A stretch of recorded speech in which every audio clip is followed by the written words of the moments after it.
এই শুকনো চালগুলো আমি এই তেলের মধ্যে তুলে দিচ্ছি। গ্যাস জেলে কড়া বসিয়ে দিয়েছি। আমি এখানে তেল খানিকটা, সর্ষের তেল একটু অল্প ঢেলে দিচ্ছি। এখানে আমি ছোট সাইজ দুটো পেঁয়াজ কেটে নিয়েছি ছোট ছোট করে। পেঁয়াজটা অল্প একটু ভেজে নেব।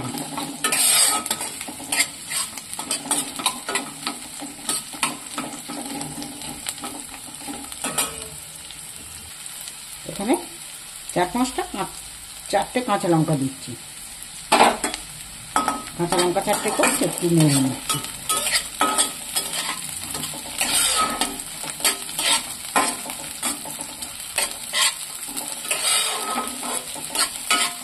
পেঁয়াজটা আমার ভাজা হয়ে গেছে। আমি একবারে যে পেঁয়াজটা লাল টুকটুকো করে ভাজবো, ভাজে নিয়ে নেব।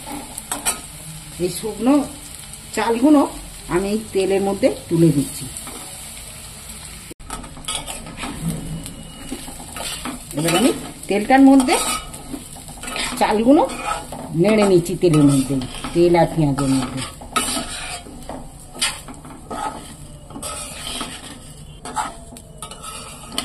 দেখো চালটা নেড়ে নিয়েছি তেলের মধ্যে।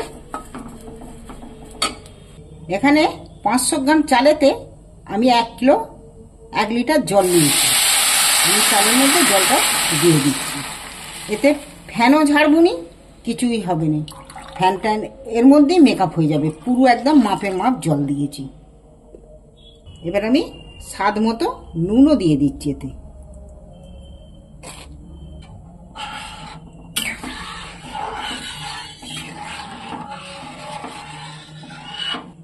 তবে এই যে চাল তুলে দিলুম, ভাতও দেখবে একদম ঝরঝরে ভাত হবে।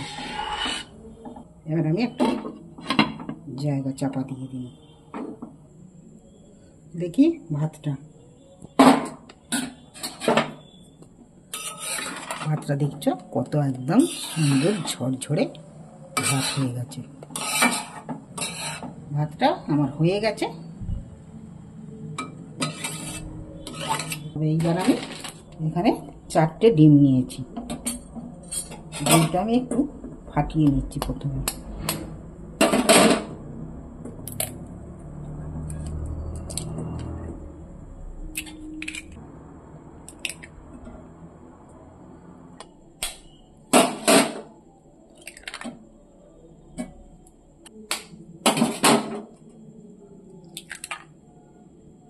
কুসুমগুলো আমি তুলে নিচ্ছি।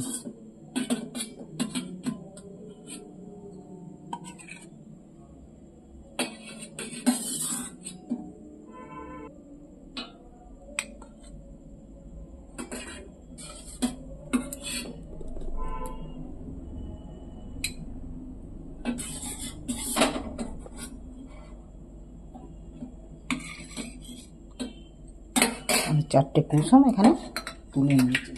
সাদাটার মধ্যে আমি একটু স্বাদ মতো নুন দিয়ে দিই। নুনটাকে ভালো করে ফেটিয়ে নেব।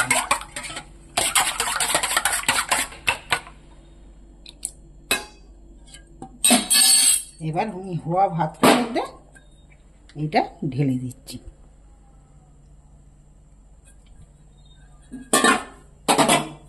দিয়ে আমি একটু নাড়াচাড়া করছি।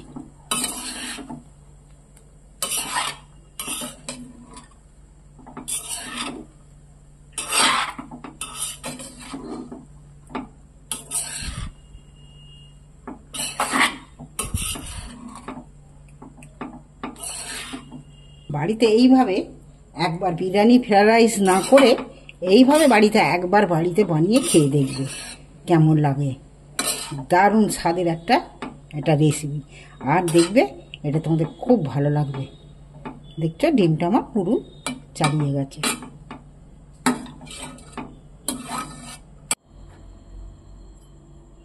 আমি সামান্য একটু করে নুন দিয়ে দিই। দিয়ে এইবার আমি ভাতের মধ্যে এটা গোটাই দিয়ে দিই। দেখো আমি ডিমগুলো সেদ্ধ হওয়ার জন্য উপরগুলো এখন ওই ভাপেতে এটা হয়ে যাবে। এটা একটু চাপা দিয়ে রাখছি। ভাতটা সম্পূর্ণ সেদ্ধ হতে হতে অন্য গ্যাসেতে কড়ায় তেল দিয়ে দিচ্ছি। তেল গরম হয়ে গেছে। দেখো রসুন বড় বড় করে রসুন কেটে দিয়ে দিয়েছি।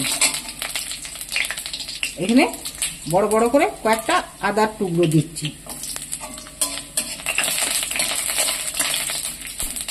আদা রসুন তুলে দিয়ে এখানে আমি বড় বড় করে পটল কেটে রেখেছি, সরু সরু করে পটল কেটে রেখেছি।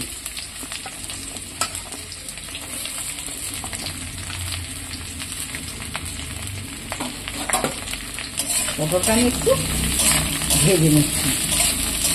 এটা কিন্তু নুন হলুদ কিছুই দিইনি, আর কিছু দেবো নি, হলুদ দেবো নি, নুনটা দেবো। স্বাদ মতো নুন দিচ্ছি।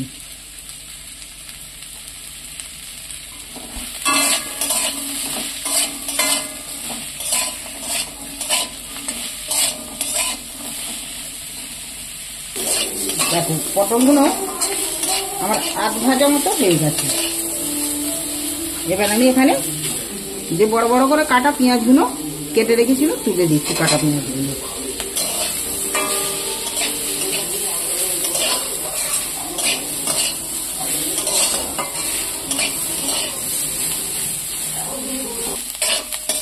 দেখো এইগুলো আমার ভাজা হয়ে এসছে। এরপর আমি একটা টমেটো কেটে রেখেছি, কাটা টমেটোটা দিয়ে দিচ্ছি।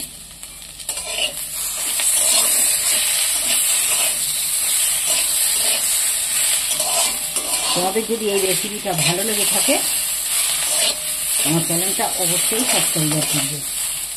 এটা কিন্তু দারুণ স্বাদে দেখবে রেসিপি। একবার বাড়িতে অবশ্যই এইভাবে বানিয়ে খেয়ে দেখো।